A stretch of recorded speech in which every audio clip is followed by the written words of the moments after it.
ನಮಸ್ತೆ, ನಾನು ಬಸವರಾಜ್. 100 ಕೋಟಿ ರೂಪಾಯಿಗಳ ಡಾರ್ಕ್ ಸೀಕ್ರೆಟ್ ಎಷ್ಟು ನಿಜ? ಇಂಥದ್ದೊಂದು ಆರೋಪ ಸುಳ್ಳ? ಒಂದು.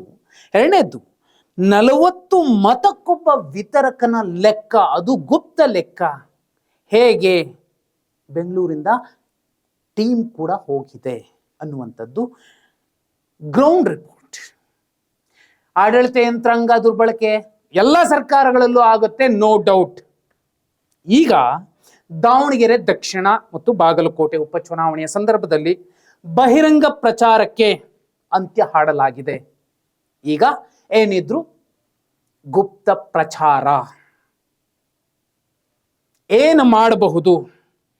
ನಿಮಗೆ ಬಹುಮುಖ್ಯವಾಗಿ ಕ್ಷೇತ್ರದಲ್ಲಿ ಬಂದಂತಹ ಹೇಳಿಕೆಗಳು, ಜನ ಮಾತಾಡಿಕೊಂಡ ಮಾತುಗಳು. ಯಾಕಂದ್ರೆ ನಿಮಗೆ ತುಂಬಾ ಸ್ಪಷ್ಟವಾಗಿ ಹೇಳ್ತೀನಿ, ಬೇಕಿದ್ರೆ ನೀವು ನಮ್ಮ ಕಂಟೆಂಟ್ ಅನ್ನ ನೋಡಿ. ಯಾವೊಬ್ಬ ಲೀಡರ್ ಹಿಂದೇನು ನಾನು ಹೋಗಿರ್ಲಿಲ್ಲ, ಅವರನ್ನ ನಾನು ಮಾತಾಡಿಸ್ಲಿಲ್ಲ. ಇದಕ್ಕೆ ಕಾರಣ ಹೇಳೋದಿದೆ.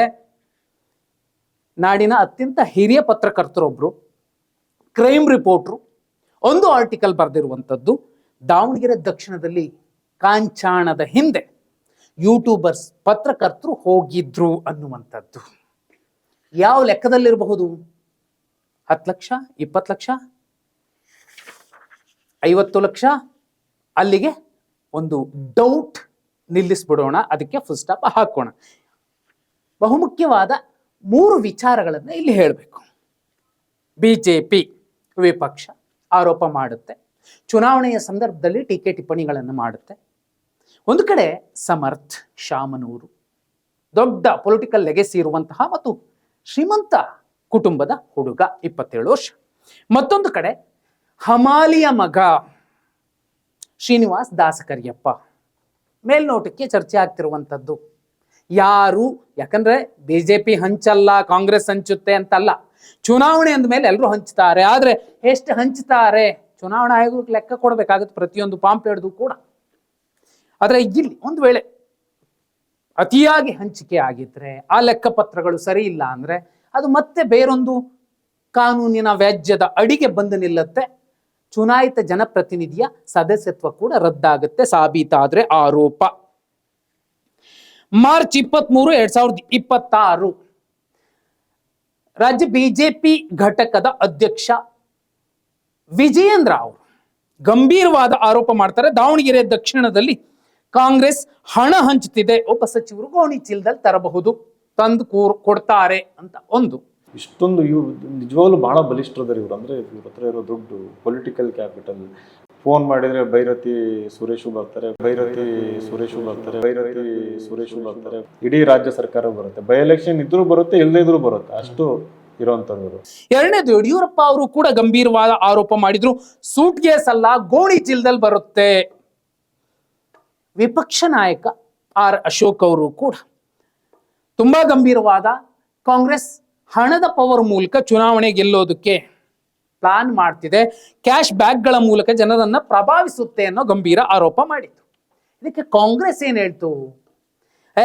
ಅಷ್ಟು ಕಮ್ಮಿ ಎಲ್ಲ ನಾವು ಖರ್ಚು ಮಾಡ್ತಿಲ್ಲ, ನಾವು ಟೋಟಲ್ 624 ಕೋಟಿಯನ್ನ ದಾವಣಗೆರೆಗೋಸ್ಕರ ಖರ್ಚು ಮಾಡ್ತಿದ್ದೀವಿ ಅಂತ ಡಿ.ಕೆ. ಶಿವಕುಮಾರ್ ಅವರು ಜನಸ್ಪಂದನೆ ಹೇಗಿದೆ ನಮಗೆ ಅಂತ ಹೇಳಿಕೆ ಕೊಡುವ ಸಂದರ್ಭದಲ್ಲಿ ಹೇಳ್ತಾರೆ. ಯಾಕೆ? ದಾವಣಗೆರೆ ದಕ್ಷಿಣಕ್ಕೆ ಇದುವರೆಗೂ ಗ್ಯಾರಂಟಿ ಯೋಜನೆಗಳಿಗೆ 524 ಕೋಟಿ ಖರ್ಚು ಮಾಡಿದೀವಿ.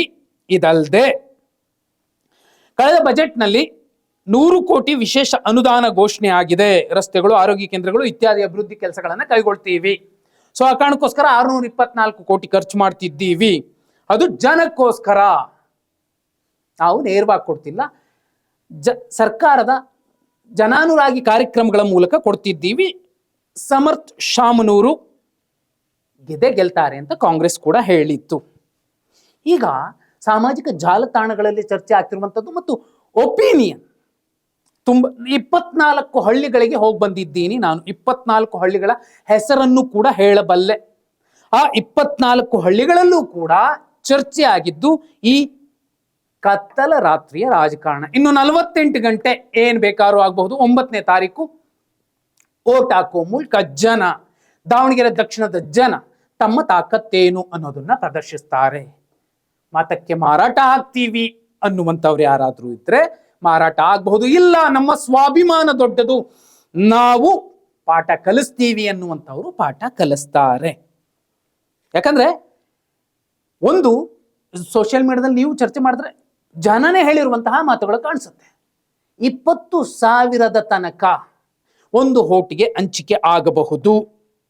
ಒಂದು. ಎರಡನೇದು, ಹಿಂದೂಗಳಿಗೆ ಒಂದು 8,000 ರಿಂದ 10,000, ಹಿಂದೂಹೇತರರಿಗೆ 20,000 ಕೊಡಬಹುದು. ಕಾರಣ ಏನು? ಸಿಂಪಲ್, ಅಲ್ಪಸಂಖ್ಯಾತರು ಆಕ್ರೋಶಿತರಾಗಿದ್ದಾರೆ. ಅವರ ಮತಗಳು ಛಿದ್ರವಾದ್ರೆ, ಏನು 27,888 ಮತಗಳಿಂದ ಶಾಮನೂರು ಶಿವಶಂಕರಪ್ಪ ಅವ್ರು ಗೆದ್ದಿದ್ರು, ಆ ಲೀಡ್ ಸಿಗಲಿಲ್ಲ ಅಂದ್ರೆ ಬಹುದೊಡ್ಡ ಮುಖಭಂಗ ಆಗುತ್ತೆ. ಮತ್ತು ಒಂದು ದೊಡ್ಡ ಪೊಲಿಟಿಕಲ್ ಲೆಗೆಸಿ ಇರುವಂತಹ ಕುಟುಂಬದ ಯುವ ಕುಡಿ ಕಡಿಮೆ ಲೀಡಲ್ಲಿ 3,000, 6,000, 1,500 ಗೆದ್ರೆ ಅದು ಮುಖಭಂಗವೇ ಆಗಿರುತ್ತೆ. ಗೆಲುವೆ, ನೋ ಡೌಟ್. ಇದ್ರ ಎಲ್ಲದರ ಮಧ್ಯೆ ಒಂದು ವಿಚಾರ, ನಾವು ವಿನಯ್ ಕುಮಾರ್ ಅವರನ್ನ ಮಾತಾಡಿಸಿದಾಗ ಅವರೊಂದು ಸುಳಿವು ಕೊಡ್ತಾರೆ. ಇವರ ಪ್ರಭಾವ ಎಷ್ಟಿದೆ, ಇವರ ತಾಕತ್ತೇನು, ಇವರು ಎಷ್ಟು ಖರ್ಚು ಮಾಡಬಹುದು, ಎಂತೆಂಥವರೆಲ್ಲ ಇಲ್ಲಿಗೆ ಬಂದೋಗಬಹುದು ಅಂತ ಹೇಳುವಾಗ ಕೆಲವರ ಹೆಸರುಗಳನ್ನು ಉಲ್ಲೇಖ ಮಾಡಿದ್ರು. ಈಗ ವಿಜೇಂದ್ರ ಅವರು ಹೇಳಿದ ಒಬ್ಬ ಸಚಿವ ಗೋಣಿ ಚೀಲದಲ್ಲಿ ದುಡ್ಡು ತರ್ತಾರೆ ಅಂದಂತಹ ಆರೋಪ ಏನಿದೆ, ಆ ಸಚಿವ ಯಾರು? ಬೆಂಗಳೂರಿನ ಸಚಿವರೇನಾ? ಒಂದು. ಎರಡನೇದು, ಹೇಗೆ ತರ್ತಾರೆ? ಆಡಳಿತ ಯಂತ್ರಾಂಗ ದುರುಪಯೋಗ ಆಗಬಹುದು. ಎಲ್ಲ ಸರ್ಕಾರಗಳು ಮಾಡ್ತವೆ, ನೋ ಡೌಟ್. ಕಾಂಗ್ರೆಸ್ ಮಾಡುತ್ತೆ, ಬಿಜೆಪಿ ಮಾಡಲ್ಲ, JDS ಎಲ್ಲವೂ ಮಾಡ್ತಾರೆ. ಈಗ ಇಲ್ಲಿ ಇನ್ನೂ ಒಂದು ಬಹುಮುಖ್ಯ ವಿಚಾರ, ಇದುವರೆಗೂ ಚುನಾವಣೆಯ ಟಿಕೆಟ್ ಘೋಷಣೆ ಆದಾಗಿನಿಂದ ದಾವಣಗೆರೆ ದಕ್ಷಿಣಕ್ಕೆ ಬಂದಂತಹ ಶಾಸಕರ ಸಂಖ್ಯೆ ಎಷ್ಟು, ಸಚಿವರ ಸಂಖ್ಯೆ ಎಷ್ಟು? 97 ಶಾಸಕರು ದಾವಣಗೆರೆ ದಕ್ಷಿಣಕ್ಕೆ ಬಂದಿದ್ದಾರೆ, 30 ಸಚಿವರು ದಾವಣಗೆರೆ ದಕ್ಷಿಣಕ್ಕೆ ಬಂದಿದ್ದಾರೆ. ಇಡೀ ಸರ್ಕಾರವೇ ಬಂದು ಕೂತಿದೆ. ತಮ್ಮ ತಮ್ಮ ಸಮುದಾಯಗಳ ಪ್ರಚಾರವನ್ನು, ಮತದಾರರನ್ನು ಸೆಳೆಯುವಂತಹ ಸಮರ್ಥನ ನೀವು ಗೆಲ್ಲಿಸಲೇಬೇಕು ಅನ್ನುವಂತಹ ಒಂದು ಉಮೇದಿನಲ್ಲಿ. ಯಾಕಂದ್ರೆ ಅವ್ರ ಪಕ್ಷ ಅವ್ರಿಗೆ ಹೇಳಿರುತ್ತೆ ಮಾಡೋದು. ಬಿಜೆಪಿನೂ ಅದೇ ಕೆಲಸವನ್ನೇ ಮಾಡಿದೆ. ಇಲ್ಲಿ ಮನೆಯಿಂದಲೇನೆ ದೊಡ್ಡ ಮಟ್ಟದಲ್ಲಿ ಹಣ ಹಂಚಿಕೆ ಆಗಬಹುದು. ಯಾಕಂದ್ರೆ ದೊಡ್ಡ ಲೀಡ್ ಸಿಗದೆ ಹೋದ್ರೆ ಆ ದೊಡ್ಡ ಪೊಲಿಟಿಕಲ್ ಲೆಗೆಸಿಗೆ ಮುಖಭಂಗ ಆಗತ್ತೆ, ಆಗಲೇಬೇಕು ಅಂತಾನೆ ಅಲ್ಲಿನ ಜನ ಬಯಸ್ತಿರುವಂಥದ್ದು. ಎಷ್ಟು ದಿನ ಅಂತ ಅವರೇ ಕುಟುಂಬದ ಮುಂದೆ ಅಧಿಕಾರ ಹೋಗಿ ಕೂತ್ಕೋಬೇಕು, ನಾವು ಗೇಟಲ್ಲಿ ನಿಂತ್ಕೋಬೇಕಾ? ಈ ಸಾಮಾನ್ಯ ಒಬ್ಬ ಯಾರಾದ್ರೂ ಗೆಲ್ಲಿ, ಅದು ವಿನಯ್ ಕುಮಾರ್ ಕೊಟ್ಟಿದ್ರೆ ವಿನಯ್ ಕುಮಾರ್ ಗೆಲ್ಲಿಸ್ತಿದ್ವಿ, ಸಾದಿಕ್ ಪೈಲ್ವಾನ್ ಕೊಟ್ಟಿದ್ರೆ ಸಾದಿಕ್ ಪೈಲ್ವಾನ್ ಅವ್ರಿಗೆ ಗೆಲ್ಲಿಸ್ತಿದ್ವಿ ಅನ್ನುವಂತಹ ಜನರ ಸಂಖ್ಯೆ ಹೆಚ್ಚಿದೆ. ಹಿಂದೂಗಳೂ ಕೂಡ ಈ ಮಾತನ್ನ ಹೇಳಿದ್ದಾರೆ, ಸಾದಿಕ್ ಪೈಲ್ವಾನ್ ಟಿಕೆಟ್ ಕೊಟ್ಟಿದ್ರೆ ನಾವು ಗೆಲ್ಲಿಸ್ತಿದ್ವಿ ಅಂತ. ಕಟ್ಟರ್ ಬಿಜೆಪಿಗರು ಹೇಳಿದ್ದಾರೆ, ನಮ್ಮ ಬಳಿ ಆ ಡಾಟಾ ಇದೆ. ಎಕ್ಸಿಟ್ ಪೋಲ್ ದಿನ ಬೂತ್ ವೈಸ್ ವೋಟರ್ಸ್ಗಳ ವ್ಯತ್ಯಾಸ ಏನಾಗಿದೆ ಅನ್ನೋದನ್ನ ಕೂಡ ಕೊಡ್ತೀವಿ. ಯಾಕಂದ್ರೆ ಅಲ್ಲಿನ 24 ಹಳ್ಳಿಗಳ ಲೆಕ್ಕ, ನಾಡಿ ಮಿಡಿತ ಪಕ್ಕ ಗೊತ್ತಿರುವ ಒಂದಷ್ಟು ಜನರ ಟೀಮ್ ರಿಸರ್ಚ್ ಮಾಡಿರುವಂತಹ ಮಾಹಿತಿ. ಅಲ್ಪಸಂಖ್ಯಾತರ ಆಕ್ರೋಶವನ್ನು ತಣಿಸೋದಕ್ಕೆ ಈ ದೊಡ್ಡ ಮಟ್ಟದ ಹಣ, ಗ್ಯಾರಂಟಿ ಗೃಹಲಕ್ಷ್ಮಿ ಯೋಜನೆಯ ಹಣ ಕೂಡ ಆ ಟೈಮಲ್ಲಿ ರಿಲೀಸ್ ಆಗಬಹುದು ಅನ್ನುವಂತಹ ಚರ್ಚೆಗಳಿದೆ. ಅದೇನೇ ಇರಲಿ, ಇಡೀ ರಾಜ್ಯದಲ್ಲಿ ಅದನ್ವಯಿಸುತ್ತೆ. ಅಲ್ಪಸಂಖ್ಯಾತರ ಆಕ್ರೋಶವನ್ನ ಹಣದ ಮೂಲಕ ಖರೀದಿ ಮಾಡೋದು ಸಾಧ್ಯನಾ? ಅಂದ್ರೆ ಅವರ ಸ್ವಾಭಿಮಾನ ಹಣಕ್ಕೆ ಖರೀದಿ ಆಗುವಂಥದ್ದ? ಇದನ್ನೇ ಈಗ SDPI ಸೇರಿದಂತೆ 12 ಅಲ್ಪಸಂಖ್ಯಾತ ಅಭ್ಯರ್ಥಿಗಳೇನಿದ್ದಾರೆ ಅವರು ಅಲ್ಲಿನ ಸಮುದಾಯಗಳಿಗೆ, ಆ ಜನಕ್ಕೆ ಮನವರಿಕೆ ಮಾಡಿಕೊಡ್ತಿದ್ದಾರೆ. ಆ ಮನವರಿಕೆಯ ಎದುರಿನಲ್ಲಿ ಶಾಮನೂರು ಕುಟುಂಬದ ಸಮರ್ಥ್ ಯುವ ಕೊಡಿ, 27 ವರ್ಷದ ಯುವಕ ಗೆಲ್ಲಬೇಕು ಅಂದ್ರೆ ದೊಡ್ಡ ಮಟ್ಟದಲ್ಲೇ ಎಲ್ಲಾ ಲೆಕ್ಕಾಚಾರಗಳು, ಈ 100 ಕೋಟಿಯ ಡಾರ್ಕ್ ಸೀಕ್ರೆಟ್ ಅನ್ನುವಂತಹ ಒಂದು ಚರ್ಚೆ ಏನ್ ನಡೀತಿದೆ ದಾವಣಗೆರೆ ದಕ್ಷಿಣ ವಿಧಾನಸಭಾ ಕ್ಷೇತ್ರದ ವ್ಯಾಪ್ತಿಯಲ್ಲಿ ಗ್ರೌಂಡ್ ನಲ್ಲಿ, ಅದು ಕೂಡ ಲೆಕ್ಕಕ್ಕೆ ಬರುತ್ತೆ. ಫೈನಲಿ ಬೆಂಗಳೂರಿನಿಂದ, ಅದು ಸದಾಶಿವನಗರದ ಕಡೆಯಿಂದ ಒಂದು ಟೀಮ್ ಹೋಗಿರುವಂಥದ್ದು, ಅದು ಕೂಡ ಚರ್ಚೆ ಆಗ್ತಿರೋ ವಿಚಾರ. ಪ್ರತಿ 40 ಮತದಾರರಿಗೆ ಒಬ್ಬ ಬೆಂಗಳೂರಿನ ವಿತರಕ ಇರ್ತಾನೆ. ಲೋಕಲ್ ಲೀಡರ್ನ ನಂಬೋದಿಲ್ಲ, ಅವರೇ ಮುಂದೆ ನಿಂತು ಹಂಚಿಕೆ ಮಾಡ್ತಾರೆ. ಆಕ್ಚುಲಿ ಆ ಕ್ಷೇತ್ರದವರು ಅಲ್ಲದವರನ್ನ ಹೊರಗೆ ಕಳಿಸ್ಬೇಕು. ಕಳಿಸ್ದೆ ಅಲ್ಲೇ ಉಳಿಸ್ಕೊಂಡಿದ್ದಾರೆ ಅಂದ್ರೆ ಆಡಳಿತ ಯಂತ್ರಾಂಗದ ದುರುಪಯೋಗನೇ ಆಗತ್ತೆ. ಬಿಜೆಪಿ ಇದ್ರು, ಕಾಂಗ್ರೆಸ್ ಇದ್ರು, JDS ಇದ್ರು, ಯಾವುದೇ ಅಧಿಕಾರದಲ್ಲಿದ್ರು ಪ್ರಜಾಪ್ರಭುತ್ವ ವ್ಯವಸ್ಥೆ, ಪ್ರಜಾಪ್ರಭುತ್ವ ಜೀವಂತವಾಗಿ ಉಸಿರಾಡಬೇಕು ಅಂದ್ರೆ ಎಲ್ಲವೂ ಟ್ರಾನ್ಸ್ಪರೆಂಟ್ ಆಗಿ ನಡಿಬೇಕಾಗುತ್ತೆ. ಬಿಜೆಪಿ ಮಾಡಿದಾಗ ಸುಮ್ಮನಿರಿ, ಕಾಂಗ್ರೆಸ್ ಮಾಡಿದಾಗ ಸುಮ್ಮನಿರ್ಬೇಡಿ ಅಂತ ಹೇಳ್ತಿಲ್ಲ. ಎಲ್ಲರೂ ಮಾಡಿದ್ರೂ ಅದು ತಪ್ಪೆ. ಇದರ ಮಧ್ಯೆ ಪತ್ರಕರ್ತರು ಕೂಡ ದೊಡ್ಡ ಮಟ್ಟದಲ್ಲಿ ಕೈ ಚಾಚಿದ್ದಾರೆ ಅನ್ನುವಂತಹ ಅತಿ ದೊಡ್ಡ ಆರ್ಟಿಕಲ್ ಕೂಡ ಇಲ್ಲಿ ಒಂದಷ್ಟು ಬದಲಾವಣೆಗಳನ್ನು ತರಿಸೋದಕ್ಕೆ ಏನೆಲ್ಲ ಪ್ರಯತ್ನಗಳಾಗಿದೆ. ಈ 100 ಕೋಟಿಯ ಡಾರ್ಕ್ ಸೀಕ್ರೆಟ್ ಚರ್ಚೆ ನಿಜ ಇದ್ದಿರಬಹುದಾ ಅನ್ನೋ ಅನುಮಾನ ಮೂಡ್ತಿದೆ. ಗೊತ್ತಿಲ್ಲ. ಗ್ರೌಂಡ್ ಅಲ್ಲಿ ಬಂದಂತಹ ಎಷ್ಟು ಮಾಹಿತಿ ನಿಮ್ ಮುಂದಿಟ್ಟಿದ್ದೀನಿ.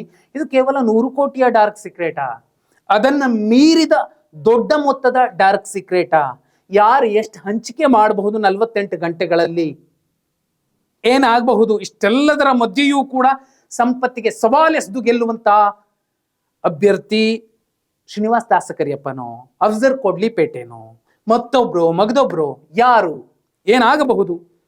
ಇದೆಲ್ಲದರ ಮಧ್ಯೆ ಇಲ್ಲಪ್ಪ ಇವರೇ ಗೆಲ್ಲಬಹುದು ಅಂತ ನಿಮ್ಗನ್ಸುತ್ತಾ? ಕಮೆಂಟ್.